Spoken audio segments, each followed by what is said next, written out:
Penn State football is back on commitment watch, and it's time we finally find out if the Nittany Lions are going to land four-star defender Jalen Harvey. You are Locked On Nittany Lions, your daily podcast on the Penn State Nittany Lions. Part of the Locked On Podcast Network, your team every day. Yes, that is right. You are Locked On Nittany Lions. Thanks so much for making us your first listen and watch every single day. We're free and available wherever you get your podcast, part of the Locked On Podcast Network, where it is your team every single day. My name is Zach Seiko. I am the host of the show. We're officially on commitment watch, and that's why we're bringing in the recruiting expert himself, Locked On's own Brian Smith, also publisher for Fan Nation All Hurricanes. Brian, it is great to have you back on because we've devoted how many segments to this now? We've devoted how much time to it, and it feels like it's finally coming to fruition. A Jalen Harvey commitment date has been set for Friday, and we're simply going off a high school kid's tweet. Really, you could look at it cryptically, right? But he just simply tweets out in all caps, Friday or X's. I don't even know if I'm using the right verbiage here. He posts simply the word Friday in all caps. I checked in with my sources over at happyvalleyinsider.com. The idea is that he is going to actually commit on Friday. That would be August 11th. And sure, Penn State still seems to be the favorite in this case. So after all this waiting, after all this procrastinating, pushing the date back, look, I get it. Do your due diligence, man. I totally understand. But now we're finally here, and my confidence isn't as strong as it was a year ago, 6 months ago, 3 months ago. And now here we are in the present. I mean, there are just some tough contenders here for the likes of Jalen Harvey.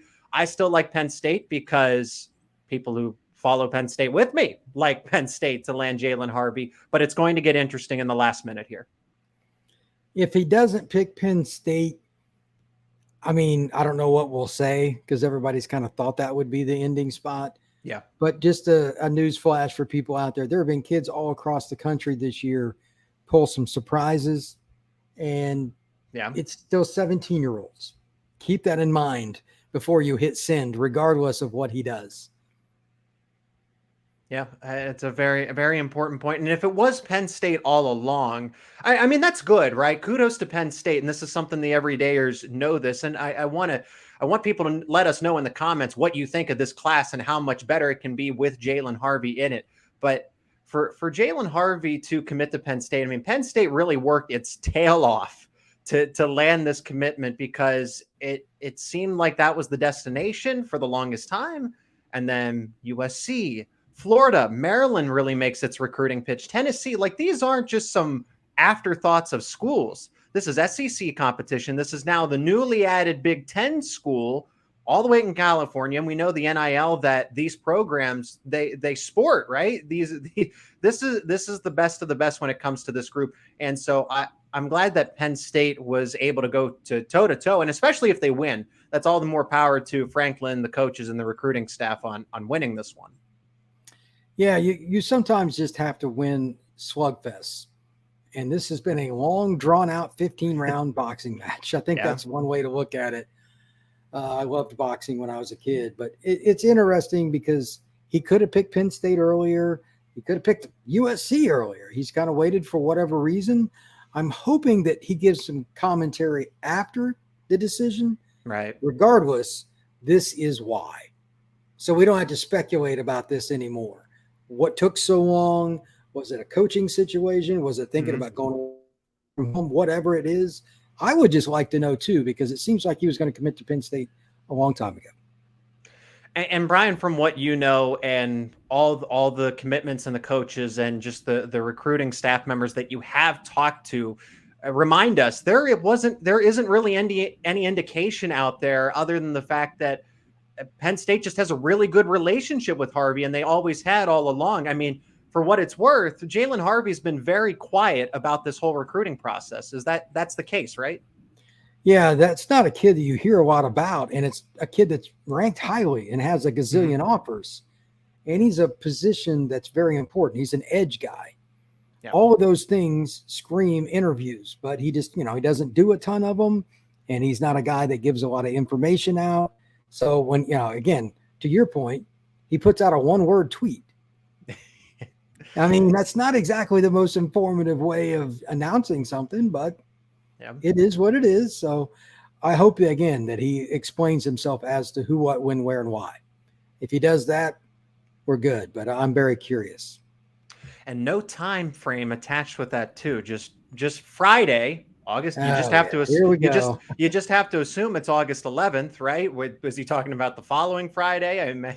We assumed it was just a couple of days from now, but no time frame involved where this is going to be made. Right, a man of few words here, Jalen Harvey. But let's talk about his profile before we move on to wide receiver. So we go from pass rush, defensive ends, and defensive line with Deion Barnes, and then we'll go back to wide receiver here. But Jalen Harvey, of course, looking at Rivals, a 5.8 4-star, listed as an outside linebacker. If you look other places, he's listed as an edge. This is someone that can play defensive end. He's 6'2", 235. All right, that's really good size for a high school senior. And he might even end up being 6'3", 6'4" when all is said and done, because some people have concerns about him being a defensive end, given his height. I don't see the concerns. That's just my opinion. But when he's listed as an edge, could he end up being that next in line to wear number 11, or at least play that role? Number 11 is a sacred number for Penn State. You don't just hand that to anybody. But the position is still there. You want him to be that number 11 if he's going to end up taking on that position. But still, you don't need the number to play the position. Let me just put that simply. So he can be that off-ball linebacker, that free rusher that Abdul Carter, Micah Parsons have grown into very well.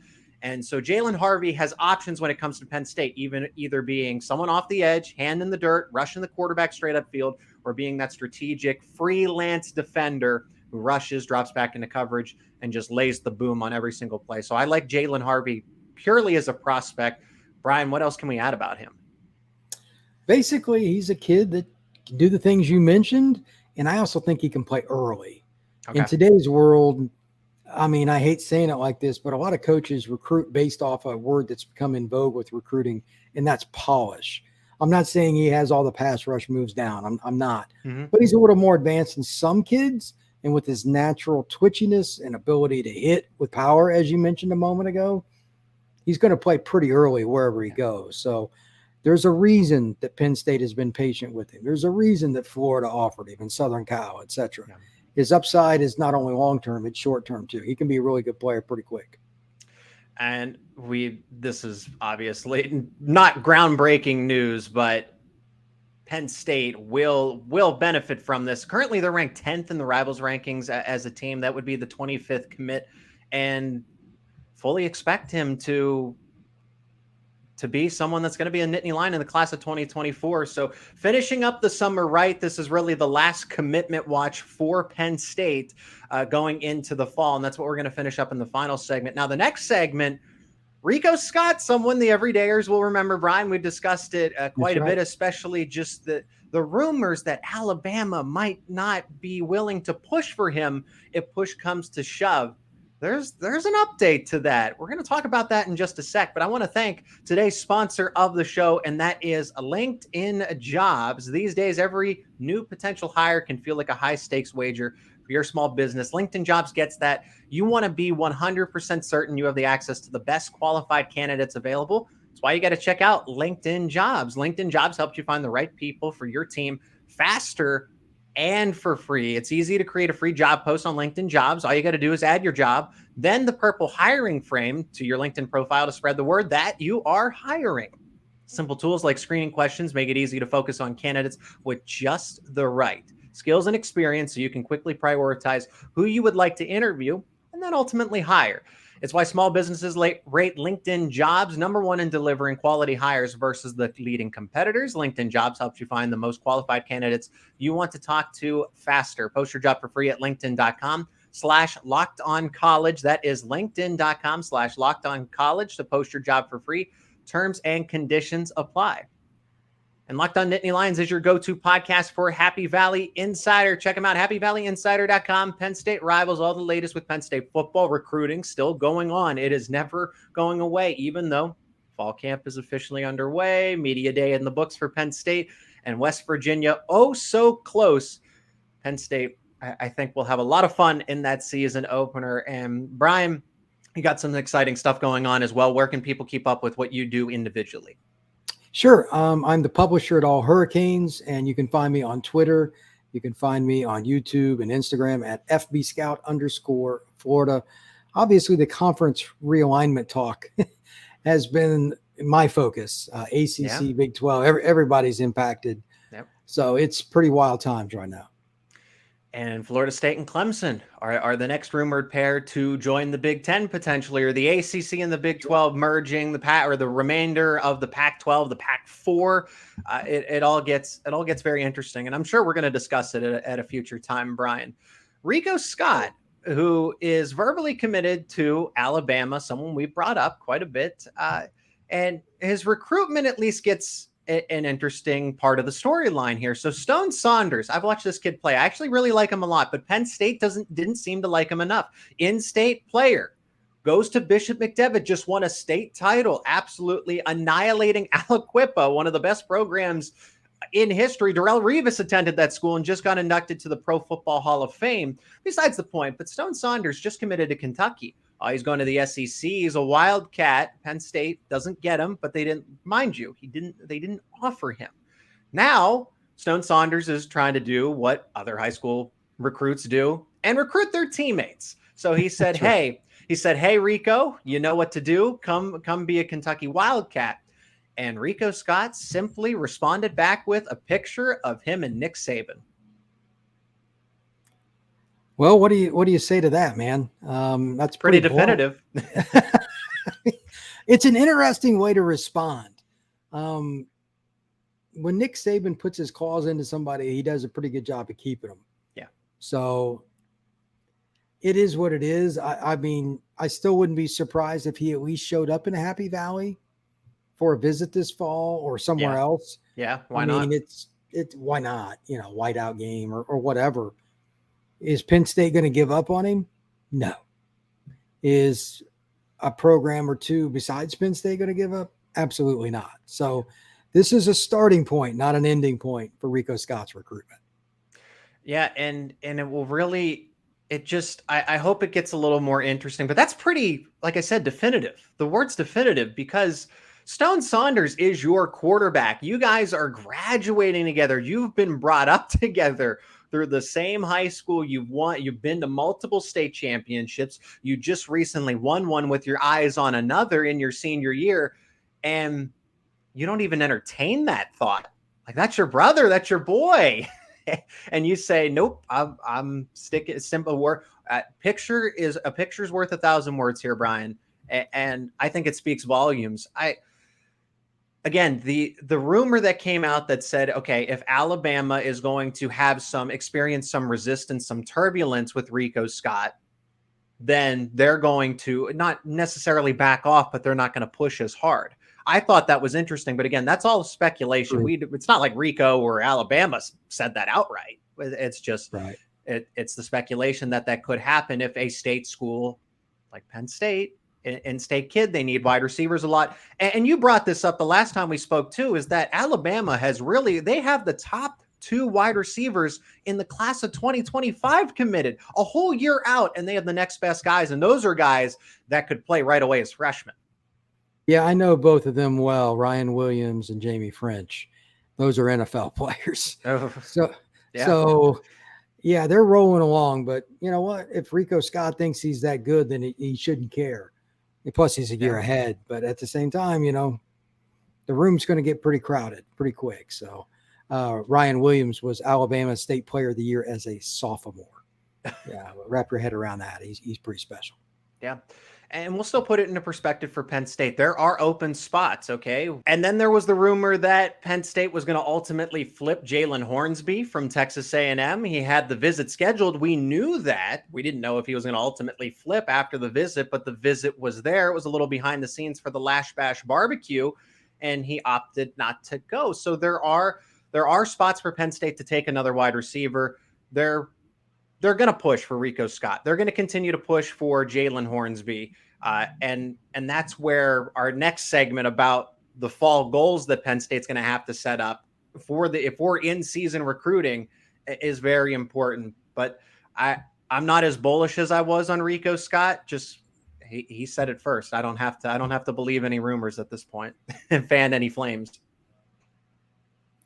Well, hopefully they can figure it out quickly, one way or the other. I mean, I don't know how you finish up wide receiver recruiting. Like we talked, what was it, 6 guys as a possibility at wide receiver at one point? Yeah. That's a lot in one class. Yeah. What's the pecking order? And then what's the timing of it? In other words, do you know a certain kid, his drop dead date to be done with recruiting is like September or October? Yeah. And then where is he on the board? I mean, these things get pretty complex.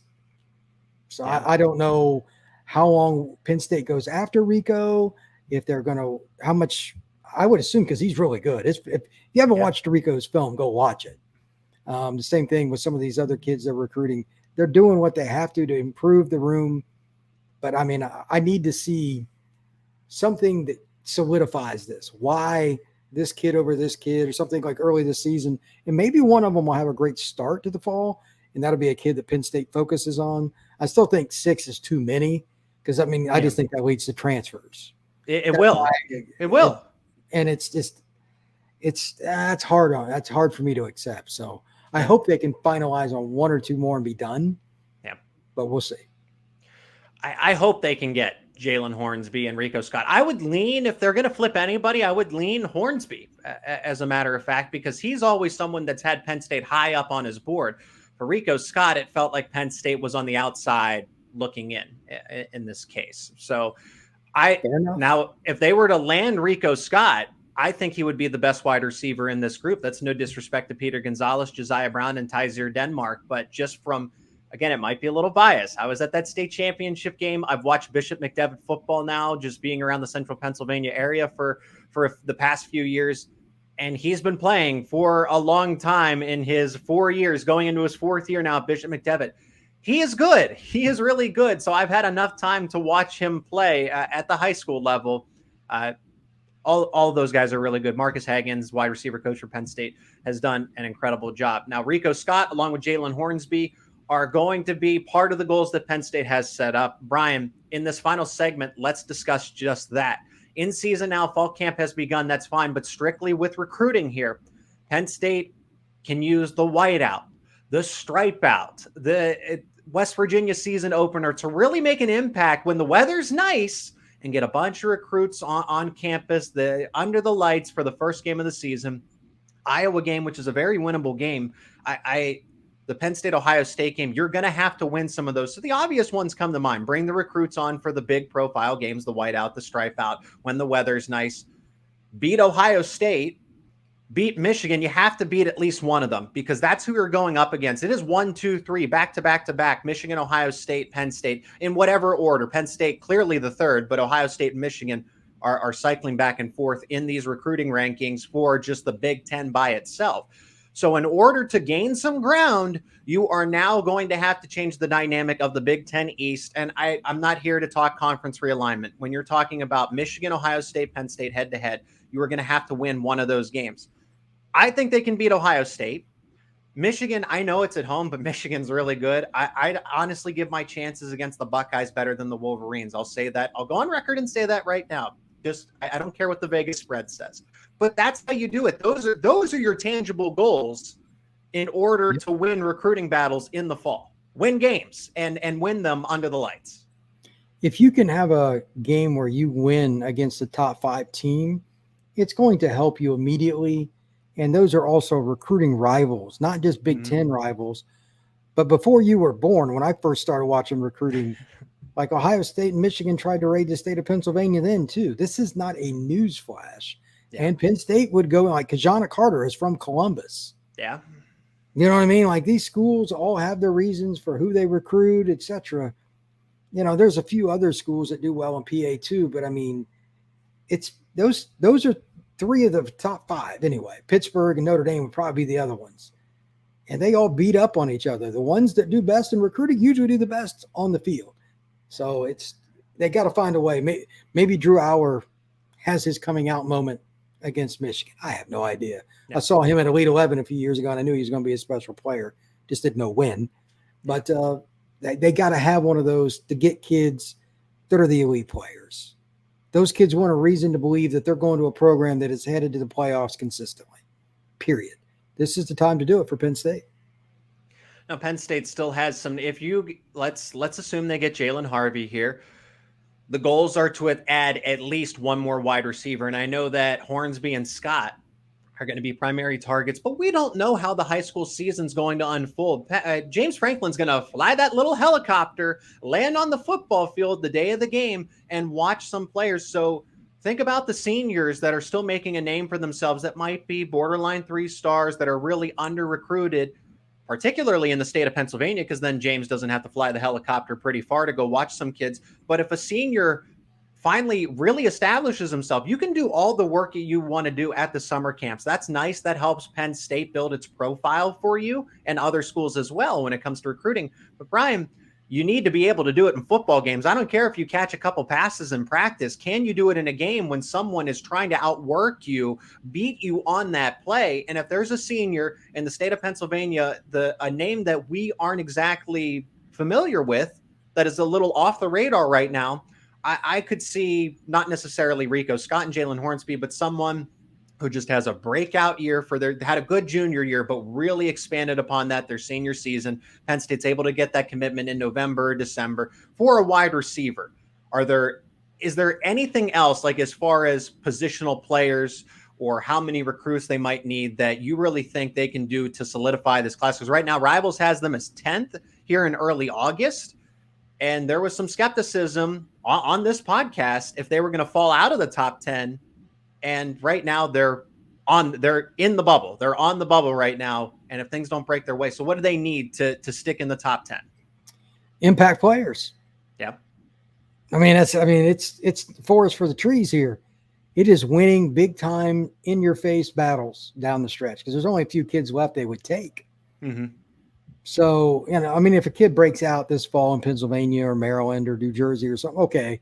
But by and large, it's about the big name guys. Harvey this Friday, we're assuming, whatever his Friday post meant, we assume it's this Friday. But whatever they can do to get a couple more guys that are the 4 or 5 star variety.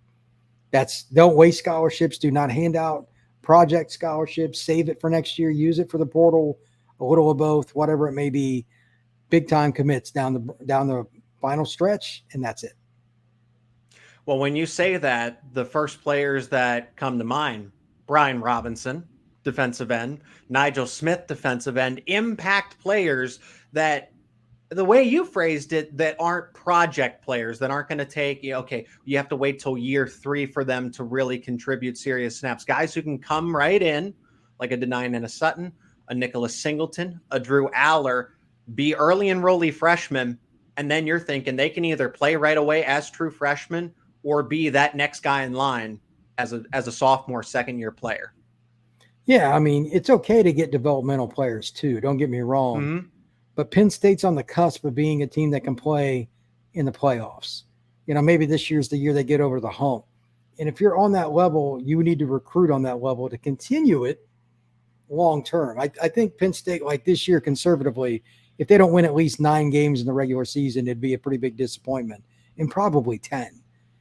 So they should be able to get a few of these kids down the stretch. I'm going to be surprised. Plus, I've said this on your show before. This staff really does their due diligence, and they get after it in every single state they recruit. So they're going to pull a surprise somewhere down the stretch. It's just a matter of who.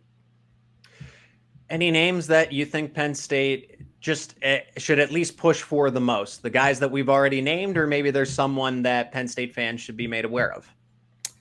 I just think the guys they're going after, you still recruit Dylan Stewart and guys like that, obviously. That speaks to itself. But no, you got to, again, you made a good point about a late developer. There could be a DC kid that fits that. It could be an Atlanta kid. You got to find guys that are going to help your roster and help your win-loss total. So wherever that young man might be, that's where Penn State needs to be. That's going to do it for another Locked On Nittany Lions podcast. Make sure you like this episode, share it with friends and family. Again, comment what you think about this class of 2024, what you think. This is an open Penn State discussion, what you think they need to do to really solidify the class of 2024. Brian, this was always a lot of fun. recruiting is going to continue to unfold. It's not the forefront anymore since the summer's coming to a close, but I can't wait to get your perspective again. And I'm pretty sure we're going to be talking conference realignment in the not too distant future. You betcha. Look forward to it.